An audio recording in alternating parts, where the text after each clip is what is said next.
क्योंकि आप में से अधिकतर लोग वीडियो को देख रहे हैं। वह नव दुर्गा माता की पूजा करते हैं, लेकिन उनके जो 9 स्वरूप हैं, उनकी पूजा करने से कौन से फल की प्राप्ति होती है, उनके बारे में उन्हें पता नहीं होता। यह सारी जानकारी विस्तार से बताऊंगा। अगर आप माता रानी के सच्चे भक्त हैं तो वीडियो को पूरा जरूर देखना, क्योंकि अधूरा ज्ञान हमेशा खतरनाक साबित होता है। ध्यान से देखना और कमेंट बॉक्स में जय माता दी जरूर लिखना। नवरात्रि के प्रथम दिन हम देवी मां शैलपुत्री की पूजा करते हैं। नवरात्रि में जो माता का प्रथम रूप है वह है शैलपुत्री।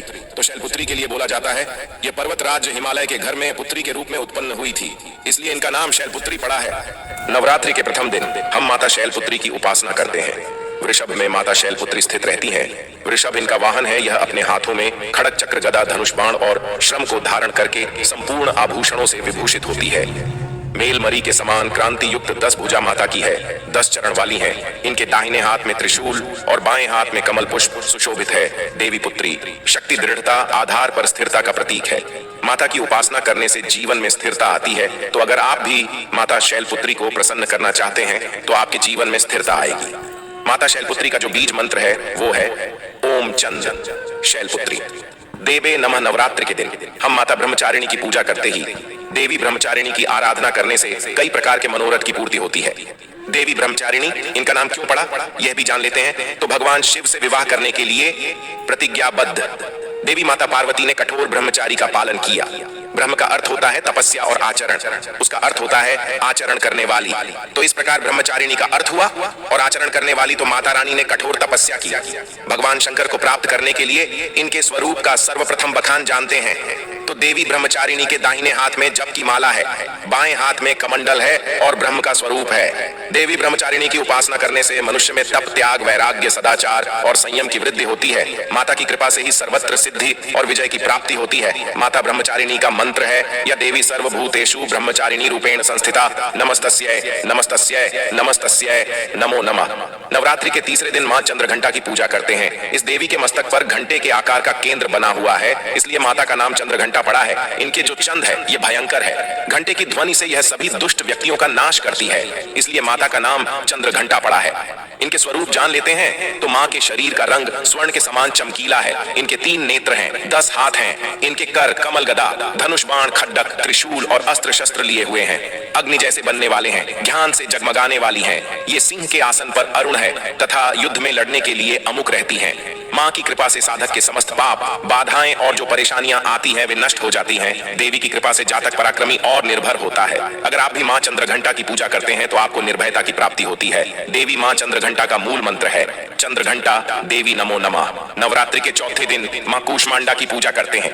अब कूष्मांडा क्यों पड़ा है, नाम से भी सुन लीजिए। यह माता कूष्मांडा है क्योंकि माता ने ही सृष्टि का निर्माण किया है, इसलिए माता का नाम कूष्मांडा पड़ा है। माता रानी की 8 भुजाएं हैं और यह 8 भुजाएं कई प्रकार की है। यह 8 प्रकार की सिद्धि को अपने हाथों में प्रदान करने वाली कही गई है। इनका वाहन सिंह है और कूष्मांडा माता की आराधना करने से जातक के समस्त रोग और शोक जो होते हैं मिट जाते हैं। माता हमें आयोग, यश और बल तथा आरोग्य प्रदान करती है। माता का मूल मंत्र है कूष्मांडा शर्मिंदा नमः। नवरात्रि के पंचम दिवस माता स्कंद माता की पूजा करते हैं। शैलपुत्री ब्रह्मचारिणी बनकर तपस्या करने के बाद भगवान शिव से विवाह किया। तदंतर स्कंद उनके पुत्र बने, अर्थात कार्तिकेय जो हैं उनके पुत्र बने, इसलिए माता स्कंद माता कहलाई। स्कंद भगवान को अपनी गोद में हमेशा बैठे हुए माता रहती हैं, इसलिए इनका नाम स्कंद माता पड़ा है। और इन माता की उपासना करने से समस्त इच्छा की पूर्ति होती है और परम शांति की, परम सुख का अनुभव होता है। इनकी पूजा करने से, आराधना करने से सभी प्रकार की वस्तु की प्राप्ति होती है, ऐश्वर्य मिलता है। अगर आप माँ की पूजा करते हैं तो ऐश्वर्य की प्राप्ति होती है, सभी प्रकार की सिद्धियों की प्राप्ति होती है। आइए जानते हैं माता का मूल बीज मंत्र ओम देवी स्कंद माता नमः।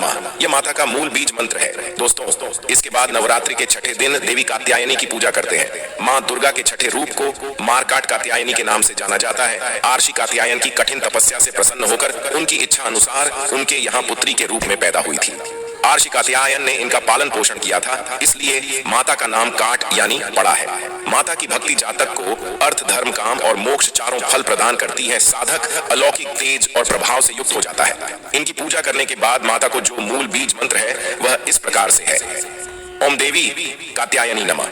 इस मंत्र से जाप करके माता को प्रसन्न कर सकते हैं। नवरात्रि की सप्तमी तिथि नवरात्रि के 7वें दिन माता कालरात्रि की पूजा करते हैं। जी हाँ, माता कालरात्रि की उपासना करते हैं। संपूर्ण प्राणियों की पीड़ा हरने वाली अग्नि भय जल है। भय रात्रि, भय को दूर करने वाली, काम क्रोध और शत्रु का नाश करने वाली है। इनकी पूजा करने से सभी पापों से मुक्ति, दुश्मनों का नाश और तेज बढ़ता है। माँ अपने भक्तों के सभी प्रकार के कष्टों और भय से मुक्त कराती है। माता को जो बीज मंत्र है मेरी क्लीन चामुंडा विजय, इस मंत्र का जाप करने से माता बहुत ही प्रसन्न होती है। या फिर ओम काली के नमः इस मंत्र का जाप कर सकते हैं। दोस्तों, नवरात्रि की अष्टमी दिन नवरात्रि के जो अष्टम स्वरूप कही गई है, माँ गौरी, माँ दुर्गा का जो अष्टमी स्वरूप है यह माँ गौरी है। हिमालय में तपस्या करते समय गौरी का शरीर धूल मिट्टी से ढककर मलिन हो गया था, जिसे शिव ने गंगा जल से धोकर के मल को बाहर निकाला, मलिन शरीर को गौरव प्रदान किया। इसलिए माता का नाम गौरी पड़ा है। और इनकी पूजा करने से क्या फल प्राप्त होता है, आइए जानते हैं। ये सभी देवियों की तुलना में सबसे जल्दी प्रसन्न होती हैं। और अगर आप जल्दी प्रसन्न करना चाहते हैं देवी दुर्गा के स्वरूप में किसी भी देवी की तुलना में, आप महागौरी की पूजा करना शुरू कर दीजिए। इनकी पूजा करने से यह तत्काल प्रसन्न होती है। देवी का जो स्वरूप कहा गया है वो है सिद्धिदात्री माँ। दुर्गा जी का जो स्वरूप है वह है सिद्धिदात्री। ये सभी प्रकार की सिद्धि को देने वाली है। सिद्धि अर्थात मोक्ष को देने वाली। तो देवी माँ का पूजा पाठ करने से सभी प्रकार की सिद्धि की प्राप्ति होती है, सभी प्रकार की कामना की पूर्ति होती है। इसीलिए नवरात्रि के 9वें दिन इनकी पूजा से असंभव कार्य को भी संभव कर सकते हैं।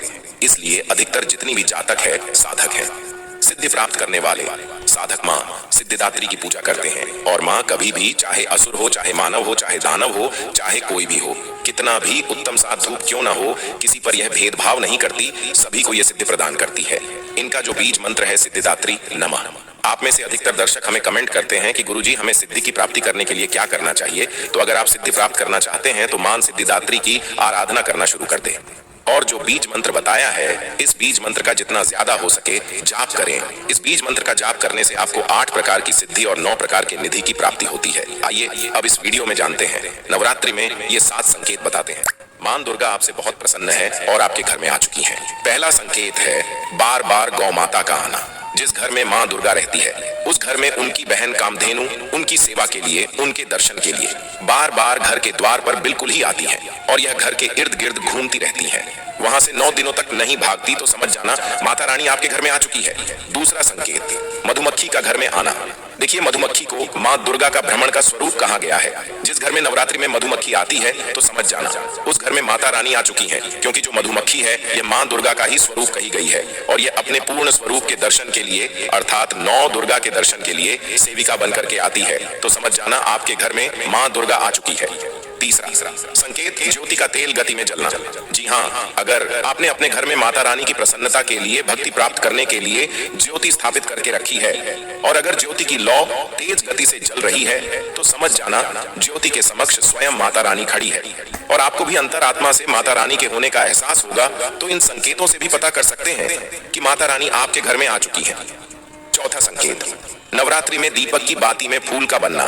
अगर आपके दीपक की बत्ती में अचानक से फूल बनने लगे तो समझ जाना नव दुर्गा माता आपके ऊपर बहुत प्रसन्न है, आपके ऊपर पूर्ण रूप से अपनी कृपा बरसा रही है और माता रानी आपके घर में आ चुकी है। आपके सभी कष्टों को दूर करके माता रानी इस लोक से फिर जाएंगी, अर्थात आपके घर से जाएंगी।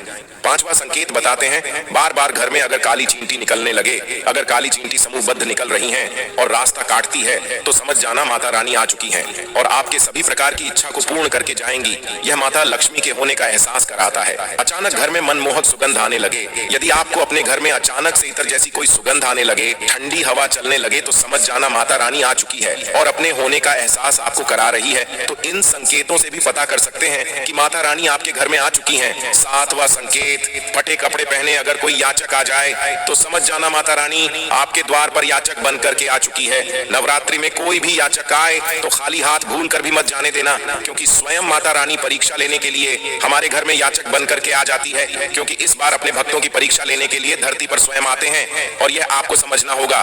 तो ये 7 संकेत बताते हैं कि माता रानी आपके घर में आ चुकी है और आपसे काफी प्रसन्न है। इनमें से आपको कौन सा संकेत मिला है हमें कमेंट सेक्शन में जरूर बताएं और कमेंट बॉक्स में जय माता रानी अवश्य लिखें। स्वस्थ रहें, सुरक्षित रहें। धन्यवाद। जय माता रानी। दोस्तों, आप लोगों को ये वीडियो पसंद आए तो वीडियो को लाइक, शेयर एंड सब्सक्राइब करना न भूलें। नवरात्रि में मिले ये 7 संकेत तो ज़रूर घर में खुशियाँ आती हैं और हर तरह के कष्ट से निवारण होता है। आप लोगों को ये वीडियो अच्छी लगी तो वीडियो को लाइक शेयर एंड सब्सक्राइब करना ना भूलें।